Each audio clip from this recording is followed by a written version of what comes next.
Boa noite, seja muito bem-vindo a mais um encontro online semanal.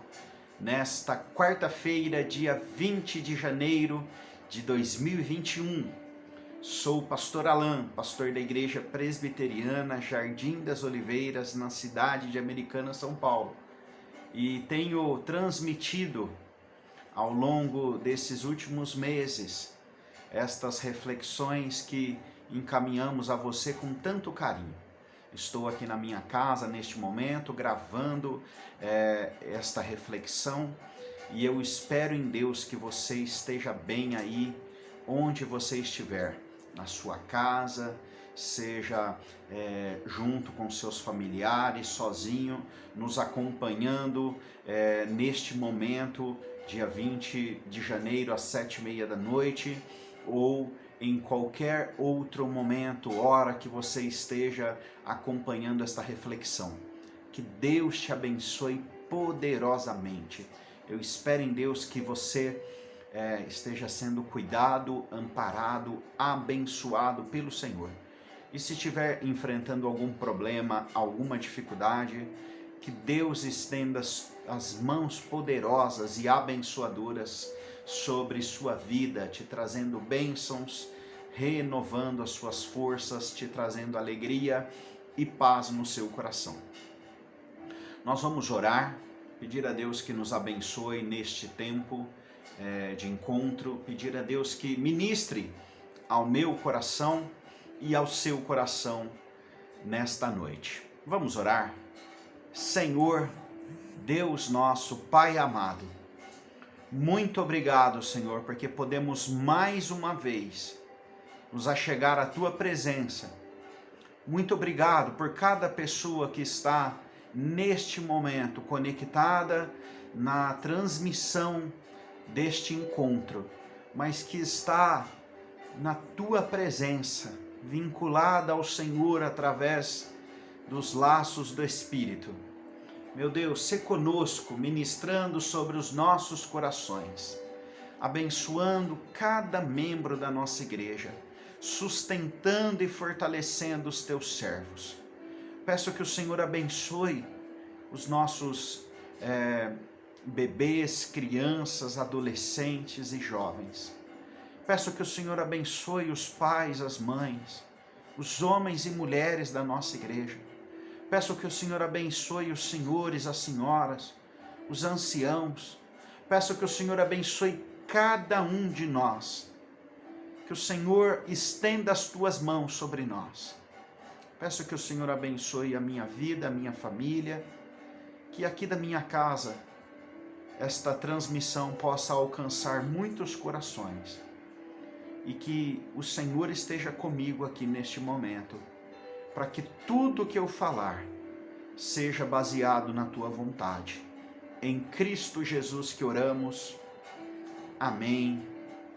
Amém. Louvado seja o nosso Deus.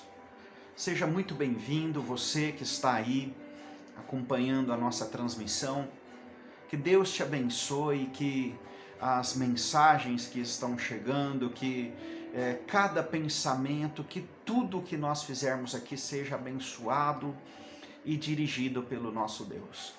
Desde o início da pandemia, lá no mês de março, nós iniciamos um trabalho de levar à casa dos nossos irmãos uma palavra de fé, de segurança no Senhor, uma palavra da parte de Deus aos nossos corações. Nesses últimos meses nós temos conseguido, temos sido agraciados pelo Senhor para poder transmitir a cada um de vocês. Então, eu espero em Deus que você seja abençoado nesta noite. E desde já fica o convite para você sempre participar conosco aqui. Toda quarta-feira, 7h30 da noite, nós estamos reunidos. E além da quarta-feira, nós também temos a nossa transmissão do culto, nosso culto dominical.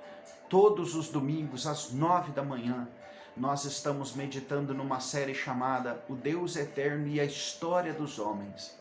E você é meu convidado para participar conosco também da transmissão do culto, onde há louvores leituras bíblicas, oração, um tempo de estudo da palavra, um tempo que nós nos conectamos ao nosso Criador, o sustentador da nossa vida, aquele que nos sustenta em todos os momentos. Então, você é nosso convidado para estar conosco na nossa reflexão semanal, toda quarta-feira, 7h30 da noite, e também do nosso culto dominical, todo domingo, às 9 da manhã. São essas as palavras que eu quero deixar para você aqui, e que nós possamos ter uma noite abençoada na presença do nosso Deus, nesse momento de reflexão que teremos. Nós começamos a meditar aqui há 2 semanas no texto bíblico dos Gálatas, da epístola que Paulo escreveu aos Gálatas. Eu convido você a acompanhar comigo aí a reflexão que teremos nesta noite, baseada em Gálatas capítulo 1, do versículo 10 ao versículo 17. Nas últimas 2 semanas, nós meditamos nos primeiros versículos de Gálatas, do versículo 1 ao versículo 5, que foi o texto do nosso primeiro encontro aqui deste ano. Nós meditamos sobre como que Deus abençoa o seu povo, transformando a realidade, arrancando as nossas vidas da podridão, do pecado, da miséria e nos plantando para uma nova vida nele, completamente transformada e regenerada. Na semana passada, nós meditamos sobre como o Evangelho de Jesus é poderoso. O que é o Evangelho de Jesus? O Evangelho é o poder de Deus para a salvação de todo o que crê. O Evangelho de Jesus consiste em nos mostrar que nós, pecadores, somos falhos. Nós, por nós mesmos, não conseguimos nada, mas através do sangue de Jesus, da obra de Jesus, nós somos reconectados ao Pai. A nossa vida é transformada dia a dia, de glória em glória. E esta nova vida que Ele nos deu está alicerçada no que Ele fez, não no que nós fizemos. Um grande problema estava acontecendo ali entre as igrejas na Galácia. Falsos profetas estavam induzindo os crentes a acreditarem que o sacrifício de Jesus não era suficiente. Algo a mais precisava ser feito. Eles precisavam continuar com as mesmas práticas do judaísmo, e eles deveriam se sacrificar, fazer algo a mais, ter uma vida de renúncias. Isso tudo, num primeiro momento, parecia muito bonito, muito piedoso, mas na verdade isso estava arrancando da vida daqueles que criam em Jesus a suficiência de que o sacrifício de Cristo era suficiente para salvá-los e para conduzi-los a uma vida gloriosa rumo à eternidade. E aí, quando nós pensamos nisso tudo, muitas vezes aquilo que nós falamos não está associado àquilo que vivemos. Então o apóstolo Paulo traz a experiência da sua própria vida. O apóstolo Paulo conduz a igreja a pensar sobre uma vida em Jesus Cristo a partir da sua própria experiência de fé. Acompanhem comigo aquilo que diz a partir do versículo 10. Olha o que diz a partir do versículo 10. Porventura procuro eu agora o favor dos homens ou o de Deus? Ou procuro agradar a homens? Se agradasse ainda a homens, não seria servo de Cristo. Olha como que ele começa esse trecho aqui da sua epístola, dizendo que o agradar a homens não refletia o que ele era, um servo de Cristo Jesus. Como assim? nós temos uma confusão muito grande na nossa mente de imaginar que se nós estamos sendo agradados, se os homens estão concordando, na verdade isso é um reflexo do que Deus é, dos planos de Deus sobre as nossas vidas. Isso é uma grande confusão. Por quê? Porque nem sempre quando agradamos aos homens, nós estamos fazendo a vontade de Deus. E aí o apóstolo Paulo vai usar a referência de um processo de conversão. E o que eu quero trabalhar com você aqui nesta noite é o seguinte tema: a conversão de um religioso. É estranho isso, não é? Você poderia pensar assim: olha, conversão de alguém que está longe de Deus, a conversão de alguém que nunca ouviu falar sobre Deus. Não. O que os próximos versículos de Gálatas capítulo 1 nos ensinam é sobre a conversão de um homem extremamente religioso. Extremamente voltado a agradar as pessoas que estavam ao seu redor e viver uma vida de religiosidade pautada nas suas escolhas corretas, naquilo que ele imaginava que fosse agradar a Deus.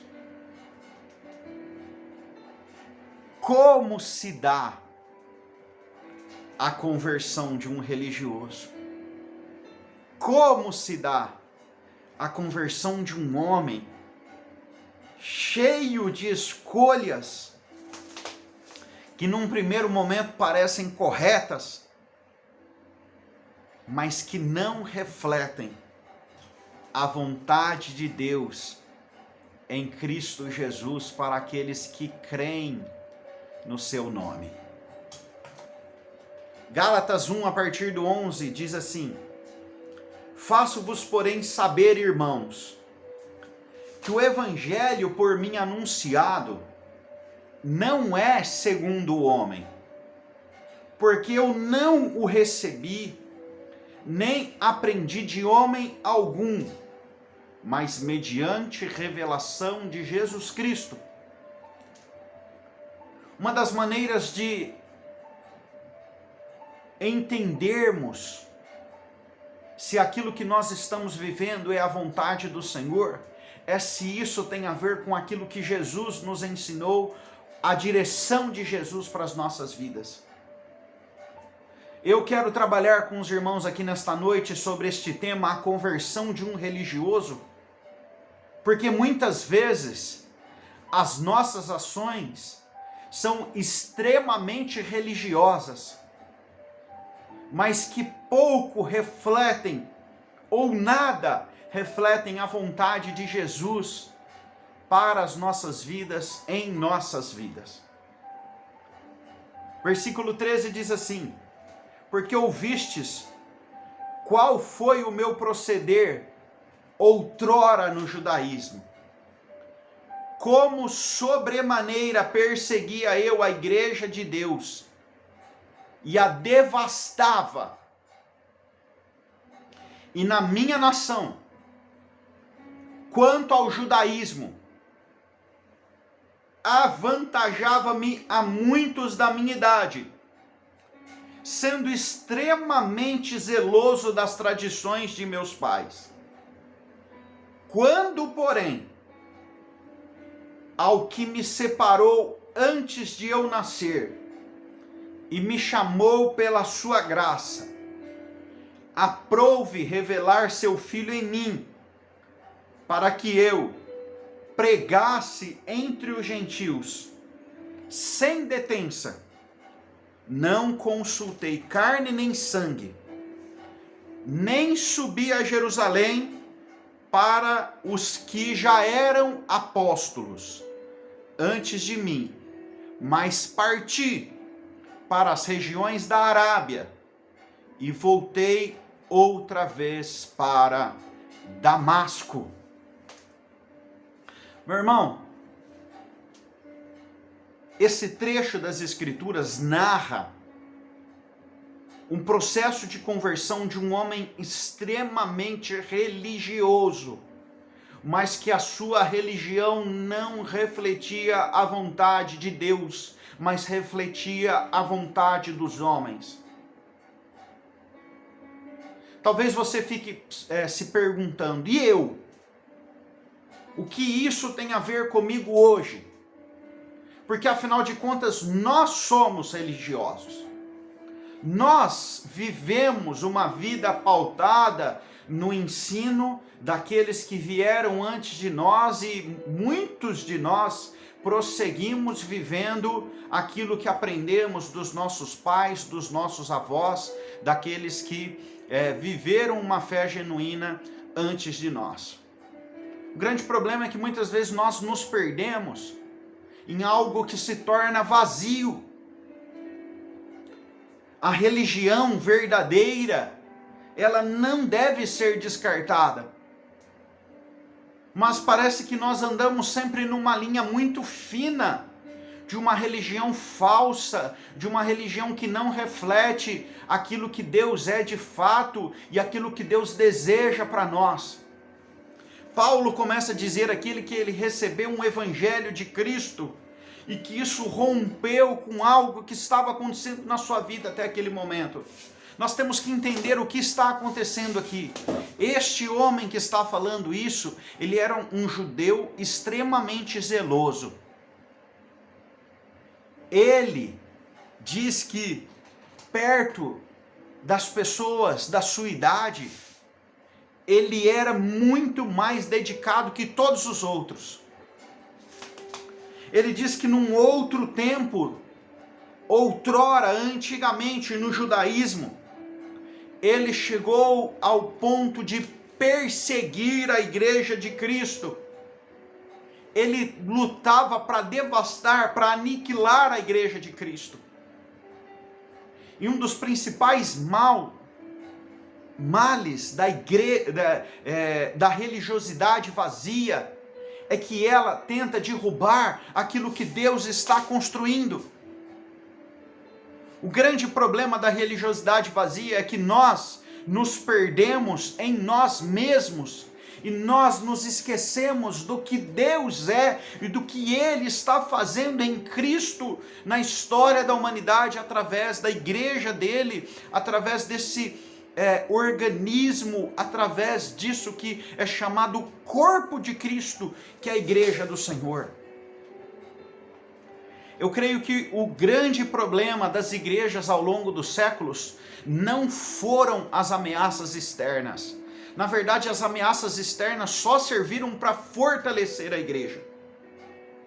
Perseguições, mortes, prisões, crises, tudo o que cercou externamente a igreja fortaleceu a fé dos discípulos. O grande problema foi quando as ameaças começaram a surgir de dentro. Quando falsos profetas pisavam dentro das igrejas e anulavam a suficiência de Cristo para a nossa salvação. O grande problema se deu quando dentro das igrejas começou a haver perseguições com relação aos líderes, quando dentro das igrejas os discípulos de Jesus não conseguiram viver o amor verdadeiro, não conseguiram viver numa comunidade pautada na graça, pautada no Senhor, pautada naquilo que Ele planejou para nós. Meu irmão, minha irmã, a conversão de um religioso se dá quando ele compreende quem é Jesus na sua vida, quando ele vive o que Jesus o ensinou, quando ele abre mão de um passado que às vezes até é glorioso, em troca de um futuro pautado exclusivamente em Jesus. Paulo diz que na nação toda não havia um jovem como ele, não havia um homem tão zeloso na tradição dos seus pais como ele. Em toda uma nação não havia alguém que desejava tanto cumprir essas regras como ele. Só que ele fazia tudo isso sem compreender quem era Jesus. Talvez você pense assim: ah, pastor, mas ele era um judeu. Meus irmãos, ao longo dos séculos, os filhos de Deus foram chamados judeus. Só que esses judeus não conseguiam entender, acolher, não conseguiam expressar através das suas vidas e das suas escolhas uma fé genuína naquele que veio como uma resposta para a humanidade e principalmente para os judeus. O grande problema é quando a religião nos cega de enxergarmos Jesus.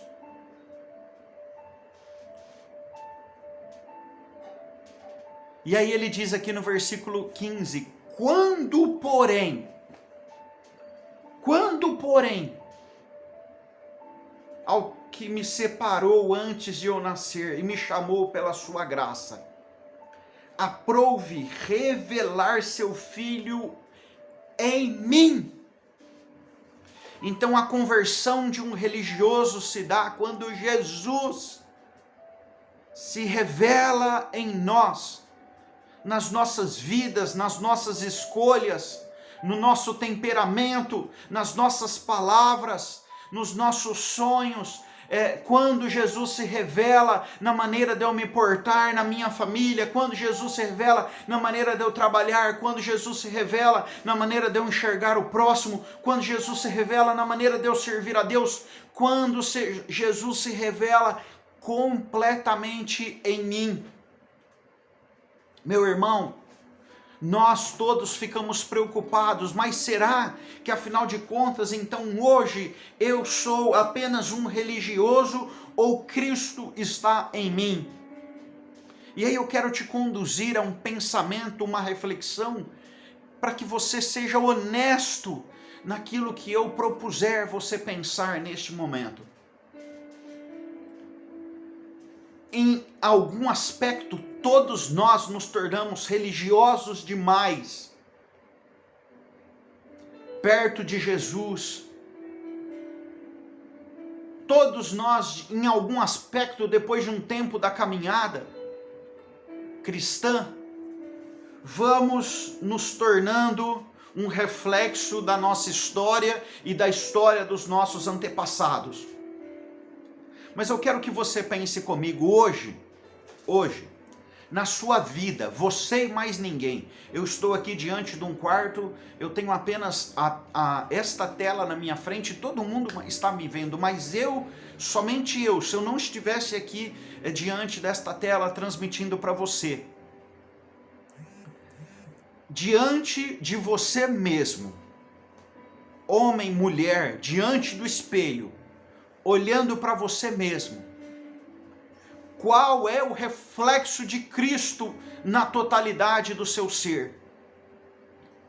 E se há alguma brecha na nossa vida em que Cristo não está dominando completamente, o meu desejo e oração é para que Ele traga um processo de transformação neste momento nas nossas vidas. Porque converter é mudar o caminho. Em algum aspecto nós fazemos isso ao longo de toda a nossa vida, mudando pequenas direções e ajustando ou mudando grandes situações quando nós estamos nos desviando da verdade. Hoje, diante de você mesmo, Cristo reflete a sua grandeza diante de você. Não só diante de você, mas na sua relação familiar. Meu irmão, minha irmã, é Cristo que é o seu elo de ligação no seu casamento.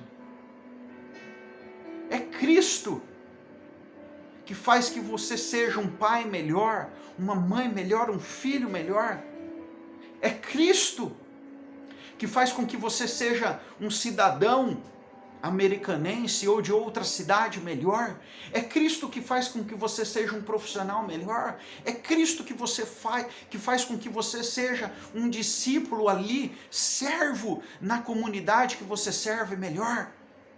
Se não é, é hora de nós apresentarmos em oração e entrega, em contrição e quebrantamento as nossas vidas e pedir a Ele que Ele nos molde conforme a sua vontade, que Ele trabalhe em nosso coração, ajustando tudo que é necessário para que possamos viver os seus planos em nós. A minha oração nesta noite, neste encontro, é que Ele traga significados novos à nossa experiência de fé. Se nós já vivemos coisas boas, maravilhosas, que nos marcaram até aqui, que Ele continue trabalhando processos na nossa vida e continue arrancando da nossa vida aquilo que não vem dEle. Eu estava aqui pensando sobre como isso afeta o meu dia a dia. Eu desejo ser um servo melhor.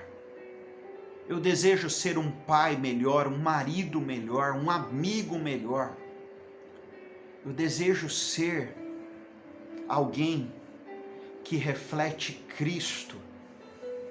Não reflito a mim mesmo, mas que Cristo possa ser um sinal visível, real, ao me olharem, ao me verem.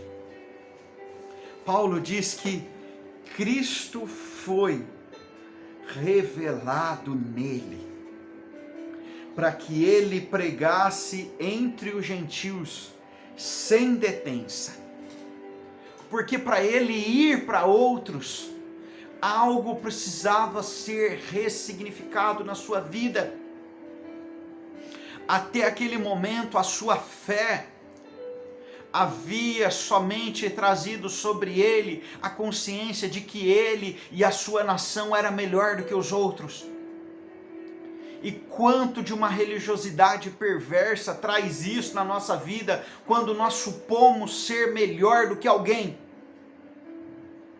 Mas quando Cristo foi revelado na vida daquele homem, ele pôde ir e pregar até os gentios sem detença.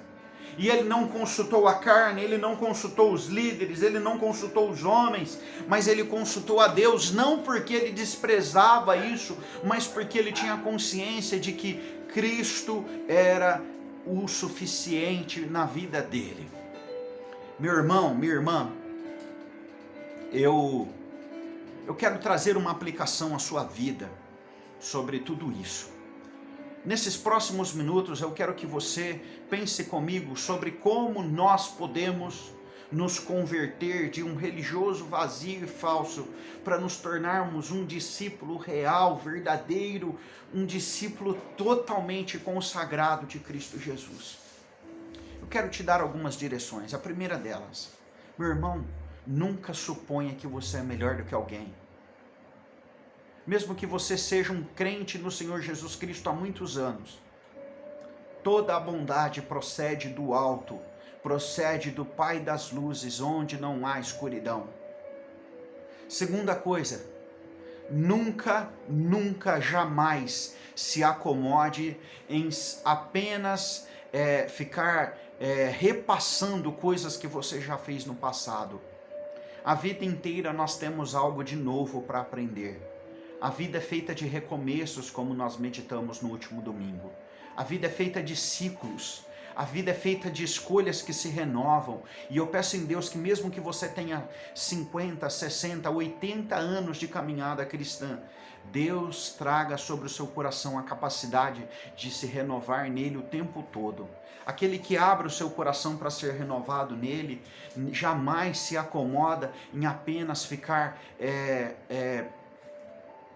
reconduzindo coisas do passado, mas ele aprende a viver em Jesus Cristo em cada novo tempo.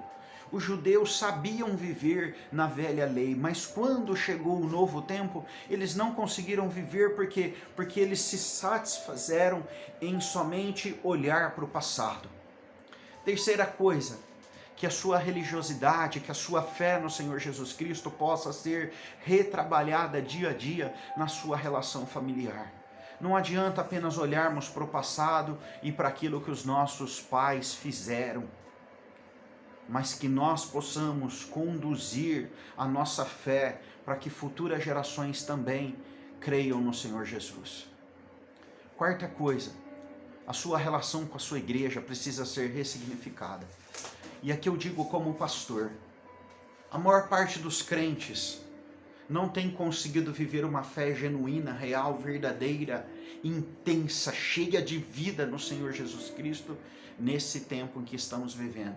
E eu não estou falando da pandemia, eu estou falando do século 21, das demandas do nosso tempo. Nós nos distraímos com muitas coisas, nós gastamos energia e força com muitas coisas. E aí você pode pensar assim, pastor, mas eu não quero ser um religioso, de ficar gastando o tempo inteiro com a igreja. Não é nada disso. Paulo, ele entendia que a sua velha religiosidade não levaria a lugar nenhum, mas quando ele encontra Cristo, ele passa a viver abundantemente para Cristo. Ele não foi para a casa dele para viver a vida para ele mesmo, não. Ele foi viver para Cristo. Meu irmão, eu creio que essa é a principal conversão de religiosos no século 21, viverem para Cristo dentro de suas comunidades de fé, Cristo nos alimentar para que sejamos dele totalmente, Cristo conduzir a nossa história para que tudo que fazemos seja um reflexo da sua grandeza e da sua bondade em nossas vidas. Meu irmão, minha irmã, há muito mais de Cristo para nós. Há muito mais de Cristo para a nossa história, há muito mais de Cristo em nossas vidas. E esse é o quinto ponto. Eu quero te convidar a ressignificar a sua vida em Cristo. Se tudo isso que eu falei agora tem a ver com um processo de mudar alguma coisa, eu não quero que você mude por mudar. Eu quero te convidar a pensar sobre como Cristo é maravilhoso demais para nós deixarmos passá-lo em nossa vida, vivermos experiências pequenas, vivermos experiências secundárias, ouvirmos aquilo que os outros viveram, mas não vivermos isso na nossa vida.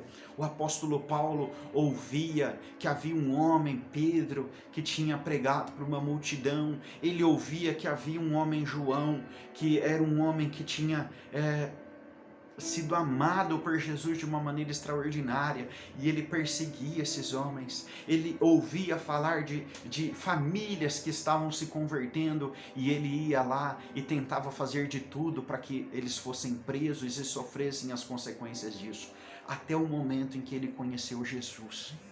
E aí, na sua própria vida, Jesus revolucionou a sua história.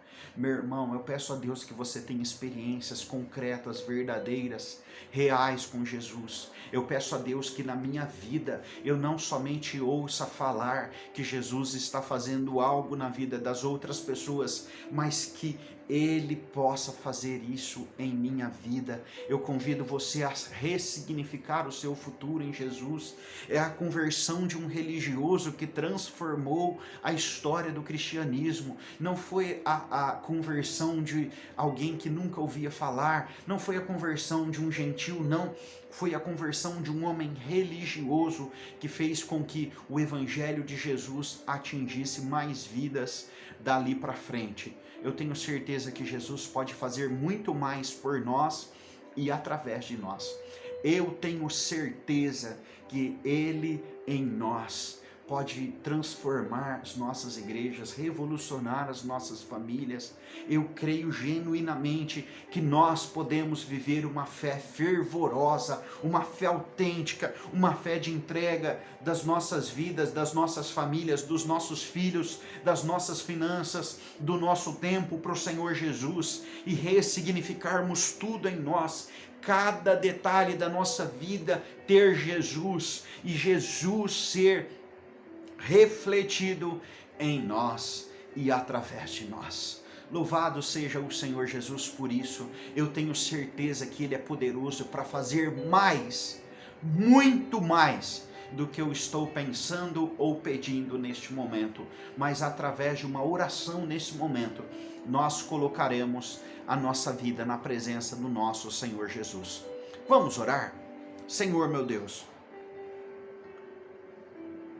nós não queremos viver uma religiosidade vazia, de nós para nós, que agrade aos homens, mas que não agrade o Senhor. Meu Deus, se há algo para ser convertido, mudado, transformado, faz isso. Restaura vidas, restaura a fé, restaura ministérios, restaura a entrega, restaura o compromisso, restaura, Senhor, as nossas famílias, todas ao Senhor, restaura a nossa vida completamente ao Senhor. Senhor, restaura uma fé vibrante, fervorosa, genuína no Senhor. Senhor, restaura aquilo que tem sido destruído ao longo do tempo, Senhor, que a nossa geração possa ser trabalhada, ressignificada. Meu Deus, não nos deixe nos perder na nossa religiosidade fria, vazia, que mata em vez de trazer vida. Restaura, Senhor, a nossa vida em Jesus Cristo. É nele que nós oramos. Amém. Louvado seja o Senhor. A conversão de um religioso. Que Deus possa, a partir deste momento, nos levar para uma vida mais vibrante, para um tempo de maior dedicação, para um coração mais entregue na obra, para uma vida de testemunho, de proclamação de Cristo, para uma participação maior na comunidade dos discípulos, na igreja do Senhor. Que Deus nos conduza e que Deus levante nesse tempo, neste ano, depois desse tempo tão sombrio, que Deus levante na nossa igreja novos ministérios, novos membros, os membros sendo trabalhados, fortalecidos, consagrados ao Senhor. Você faz parte deste grupo de pessoas que foram agraciados pela revelação do Filho. E que Deus nos abençoe. Nós continuaremos pensando sobre isso na próxima semana, quando nós trabalharemos aqui um pouco sobre como se deu os primeiros anos do ministério frutífero deste homem religioso que foi convertido a Jesus e passou a viver em Jesus maravilhas. Um ministério que refletiu Jesus Cristo, o nosso Senhor. Antes de encerrarmos, eu quero ter um tempo aqui de oração, clamar a Deus pelo nosso Brasil, clamar a Deus pela nossa cidade. Nesses últimos dias temos enfrentado tantos problemas. Muitos prefeitos começaram a governar as nossas cidades, como aqui em Americana e tantas outras cidades da região. Nós tivemos temporais que estão ocorrendo nesses últimos dias. Nós ainda temos tantas e tantas demandas dentro das nossas cidades. Nós estamos na expectativa daquilo que irá acontecer no Brasil e no mundo, neste novo tempo que estamos tendo desta pandemia, que agora é o período da vacinação. Pedindo a Deus que abençoe o nosso país, para que sejamos logo abençoados e curados. Nós iremos orar a Deus pedindo que Ele abençoe a nossa igreja, Igreja Presbiteriana Jardim das Oliveiras, para que tenhamos um entendimento claro de como servi-lo, mesmo num tempo tão conturbado como o nosso. Nós iremos orar pedindo a Deus que abençoe as nossas famílias, pedindo a Deus que abençoe aqueles que sofrem a pandemia, pedindo a Deus que abençoe aqueles que estão enfermos, aos corações enlutados, pedindo a Deus que ministre bênçãos sobre nossas vidas. Antes desta oração, eu quero agradecer você que está conectado conosco nesta noite e convidar você a colocar a sua vida na presença do Senhor neste momento. Que Deus te abençoe. Ore, clame, peça a Ele com fé. Vamos orar? Senhor nosso Deus, obrigado, meu Deus, porque Jesus é o caminho que nos conduz ao Senhor. Eu quero te pedir que o Senhor abençoe o nosso país, abençoe nossos líderes. Eu quero te pedir que o Senhor direcione os profissionais da saúde. Eu quero te pedir que o Senhor dirija-nos através dos nossos líderes. Eu quero te pedir que o Senhor ministre sobre os corações aflitos, cansados, amargurados. Eu quero te pedir que o Senhor sustente e fortaleça o teu povo, povo que crê no Senhor. Meu Deus, sê conosco, confortando, fortalecendo, nos amparando. Sê com a nossa igreja. Abençoe a minha vida, a vida dos nossos líderes. Abençoe a todos os membros da nossa igreja. Abençoe aqueles que estão firmes e aqueles que estão vacilantes. Abençoe o teu povo que se chama pelo teu nome, que é membro, que congrega em nossa igreja, Senhor. Dirija os nossos próximos passos. Abençoa-nos em nossa caminhada. Em nome de Jesus que oramos. Amém. Amém. Louvado seja o nosso Deus. Meu irmão, minha irmã, que Deus te abençoe. Que você tenha um restante de noite abençoado, um restante de semana abençoado. Continue em oração pela nossa igreja.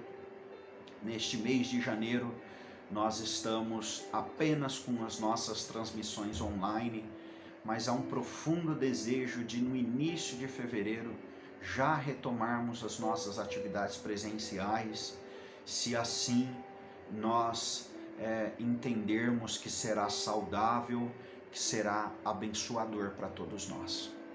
Ore por mim, ore pela minha família, ore pelos nossos irmãos na fé, ore pelo nosso país. Que você tenha um restante de semana abençoado. Nós nos encontramos no próximo domingo à noite, pela manhã, às 9 da manhã, e na próxima quarta-feira à noite, às 7h30. Deus te abençoe, um grande abraço, fica na paz de Cristo.